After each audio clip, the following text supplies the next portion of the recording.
Welcome back to IGN Live at E3 2018. I'm Max, and I'm here with Ben from Konami to talk about Zone of the Enders 2, the second runner, Mars. Yes. Did I get all the colons and You did. You subtitles got in a there? full, nice tongue twister name. Now, well can done. you give me a little bit of insight to what this is, and for anybody who might be unfamiliar, we've got Sure. a trailer to talk over here, which hits some of the talking Absolutely. points. But yeah, Yeah, so Zone of the Enders is a classic game at this point. It's a mech combat game, and the original Zone of the Enders, the second runner, came out all the way back on the PS2. And it is a absolute classic fan favorite. And in this situation, what we've done is we've taken that original game concept and we've remastered it into native 4K, so it is absolutely beautiful. But beyond all that, the devs have gone far beyond all that, and they've recreated the entire experience, the whole game, in first-person VR from the cockpit view of Jehudi. So it is just an incredible experience. now, I think when that was first revealed, one of the first things somebody said about it was that seems like the fastest way to barf. How do you deal with the sort of the frantic kind of combat of Zone of the Enders, but with VR? No, that is a great question. So I personally had my own skepticism, and then I put on the headset the first time, and I got to sit in Jehudi, and I got to experience that combat. And I have to give incredible credit to the devs. They have worked with the first-party teams on all the different VR sets, Sony, HTC, to really refine the experience and make it so smooth that you don't really appreciate how fast you're moving while you're doing it until you kind of step back and realize, oh, I just cut through a cloud of a dozen guys, like that. And it's impressive the amount of work the development team has put into it. That's awesome to hear. Now, unfortunately, we don't have the PlayStation VR here to show off, but we do have some actual gameplay in action. I was playing games when Zone of the Enders came out. I'm going to be honest. I was into the first one because of the Metal Gear Solid 2 demo disc. Sure, that's a common confession. Yes. Can you tell me a little bit about what's going on in Zone of the Enders 2 and how it fits into the story? And obviously, Sure. It's the second one, so... Well, they're loosely connected, in so much as there is some minor character overlap later in the story, no spoilers. And the mech obviously is involved in both games. So there are some characters that cross over, but the story itself is standalone, and it's about the struggle. Well, it's a lightness, darkness, classic sort of Japanese anime struggle, and there are some clear parallels in this game with the beautiful cinematography and the cutscenes in terms of anime. So I'm not going to spoil anything on live stream, but it's a game that you can experience and appreciate for the story. And in fact, one of the features that developers have added into this game is a very easy mode. For people who just want to experience sort of that story, that anime feeling, and still get that nice robot combat as well. Awesome. Yeah. Now, I know some people just get scared off by there being a number in the title and being like, well, I don't know what happened. But I wanted to ask, obviously, the gameplay looks phenomenal. This is running on PlayStation 4 Pro? Correct, yes. And this is all the 4K and the bells and whistles and... Absolutely. And the 4K, with the PlayStation Pro, and we also have it on PC. In fact, we've got it running on these nice Alienware systems, and it looks just stellar in 4K, so... I think that's a testament to the quality of the art direction. Has there been any modifications to the sort of anime cutscenes at all? So initially when you play through, you're going to see the classic cutscenes, right? As you beat the game, you unlock the entire cinematographic experience, so you can go back and rewatch them, and you can experience them in full VR at that point as well.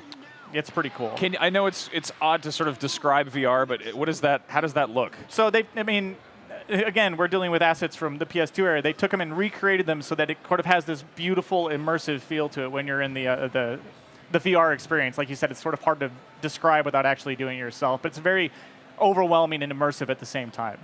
Now, what I love about like a game that has really good art direction and geometry is that you can up-res it and it still holds up. Right. Have there been any changes to like the particle effects and the sort of the more, I guess, the less angular sides of things? Yeah, they've made improvements across the board. Everything from particle effects to how the gameplay feels. They've added in additional control schemes. In fact, the Pro Controller option that's now available, I can't wait to see speedrunners really go through and see how efficient they can be about playing this game. So they've added a lot of different really cool aspects to this game. And since you're a texture guy, you mentioned that, they've got an entire, you can go in a 3D shop and you can see all the beautiful models and rotate them around in VR. So you can take Jehudi or Anubis and rotate it around, or the huge ships, and really kind of explore the models themselves as a standalone experience in the game. I love that. Now, this is something I don't think we've seen this with anything else, to just take a PS2 game and adapt it for VR. That's a massive undertaking. Massive. One of the things that I know people point out about some VR games is that they're like, this looks like a PS2 game, which is, obviously it's more impressive to see even simpler graphics in VR. What does the scale for the game feel like? Is it like It's immense, right? I mean, this is a complete game experience. It's not just some mini game. This is a whole extended gameplay experience. And kind of like I touched earlier, it was a transcendent moment when I got to be in Djibouti and really feel like I was part of this giant mech, this orbital frame. And so, appreciating that it was at one point a PS2 game, this is truly a modern game at this point. Modern textures, modern gameplay, absolutely beautiful on both platforms. Now, you talked a little bit about there being a very easy mode for people who want to just enjoy the story. Have there been any other sort of quality of life improvements? Again, I briefly touched on that, but there's the classic control setup, but there's also the new Pro control setup. So if you've played the game before, the classic, you had to sort of toggle in between some of your sub-weapons, and there were a lot of them. The Pro control lets you do it much more quickly on the fly and lets you remap how you're going to handle those, and so you can boom, boom, boom, switch weapons much more efficiently. And that's like I said, for gamers who really get into like efficiency of motion, that's a big quality of life improvement. And what about like saving and checkpoints and things like that? So yeah, PlayStation's got all the nice trophies you should go through, and you can save at the different points in the actual story itself. So it's got all the, you can't just save midway through, but you have to hit certain checkpoints. But they're pretty consistent. You can hit them on a regular basis. Gotcha. Now, I want to ask. I don't know if you can speak too much to this, but why the choice to remaster the second one and not the first?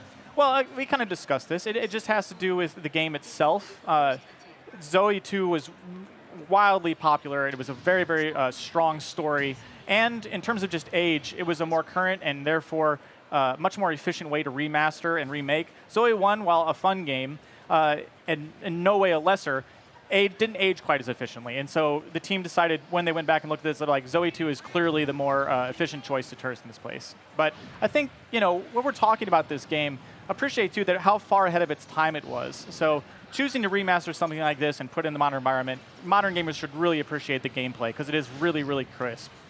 Now, I was reading up on this, and it said something about next-gen surround sound. Yeah. Is that marketing buzzword stuff, or is there like an actual technical explanation for that? So it's got Dolby Atmos support, right? So Ooh. Yeah, exactly. So Okay, it really good is answer. next-gen surround sound, and you're going to get that clean 7.1 as well if you're just if you don't happen to have Atmos available to you. So they went back and just remastered all of the audio to make it so that when you've got the headset on, you can really just feel it through your bones as well.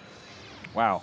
Now, are there plans to kind of remaster more games like this at Konami, or is this all we're talking about right now? Well, we're talking about right now. I will say that, all game companies, not just Konami, we listen to our fans, right? A great example is even for the pre-order on this game and the actual box. I had a conversation at PSX with fans that I was speaking to about this game, about what they wanted to see, and I decided at that time, I was like, I'm going to give them something special, even in the retail copy. So we have this beautiful holographic cover when you buy a retail copy of it in PlayStation that comes with a patch, the ZoE triangle, which I have here, in the box itself, right? And so it's that appreciation for like gaming, and we want fans to know that like the level of respect we have for this game and all of our titles. And so when you ask a question like that, are there options? Of course there are in the future. We like to listen to fans, and we know what they're interested in. And so, as long as they're telling us what they want, we're going to keep listening. Nice. There's been no shortage of awesome action figures and model kits and stuff of Djibouti. Are there anything like a box collector's edition with a cool physical thing, or? So again, in America, it's $29.99. You get that cool holographic and the patch, right? So that is the CE, because there you go. If you want to order it or import it from Japan, they've got the whole full elaborate, awesome, soundtrack, all the cool stuff. But that's a Japan exclusive that they're working on. And that's just because they did their market and they want their fans to have that one, and that's great. You can get that over here too. Nice. And obviously, this, it's funny to look at sequels of like movies or something, and frequently it's like, oh, the second one is maybe, it's some kind of a downgrade from the first. But with games, it's the exact opposite because it's so iterative. If this is successful, is there a chance of seeing a remaster of the first game, even though it maybe is not quite as popular as the second? Fair question. I think that kind of going back to what I was saying about other sequels and other possible spin-offs, it's about fan demand and fan reaction. You can always have hope, right? It doesn't matter who you are. We saw Ridley get into Smash. You can have hope in anything that you want to do, right? Eventually, if you're loud enough and you speak with one voice, anything is possible. So, cool. Is there anything else you wanted to touch on about what's going on here? I think that the other thing that we just want to talk about, too, is the fact that the power of this game, like all games really, but like the retro feel of this game and how much love the devs put into this game. This wasn't a random choice, right? This was a passion project on all parts. It wasn't just picked out of a closet. Zone of the Enders 2 is one of those games that deserves this treatment, right? It deserves to come back out. It deserves to have this 4K remaster. And I want fans of all ages to be able to appreciate this game and really understand the love that went into creating it. And you know, when it comes out in September, pick it up off the shelves. Let us know how much you love it. So nice. Has there been one sort of resounding piece of fan feedback that, you know, kind of hit you guys more than anything else? Fan feedback for this title? Yeah. I mean, just other than the fact that it's got VR, like blown away, right? I've had people, I run the Twitter too, and they just write me like, I get to be Jehudi, I get to be in Jehudi, I get to, you know, have Ada in my ear and do the AI and like have Ken be with me. Like that level of excitement, that feeds us, right? And so that VR aspect to it, over and over again from fans are like, I cannot wait to try this. I cannot wait to experience it. And in fact, we did put a demo out, I don't know if you know, a couple weeks ago on PlayStation Store. So go try the VR demo, go try the 4K demo. It'll hook you right then and there. So yeah, That's awesome. If you haven't tried it out, go for it. And this is PC and PS4? Correct. Is Xbox One as well, or just? Not currently, no. Okay. Yeah. Any plans? Obviously, it's a beautiful 4K remaster. Any chance of de-resing that so it can fit on a little old Switch screen? You know, I'm a huge Switch owner myself, and I think that it's one of those things we'll have to judge in the future. So wonderful. Well, thank you so much for coming by and showing it off. Appreciate that. Zone of the Enders 2, the second runner, Mars. It's a long title, but it's a game that people want to see. We just call it ZoE. It's all right. There we go. ZoE. We got lots more coverage from E3 coming up very shortly, so don't go anywhere. Keep it right here on IGN.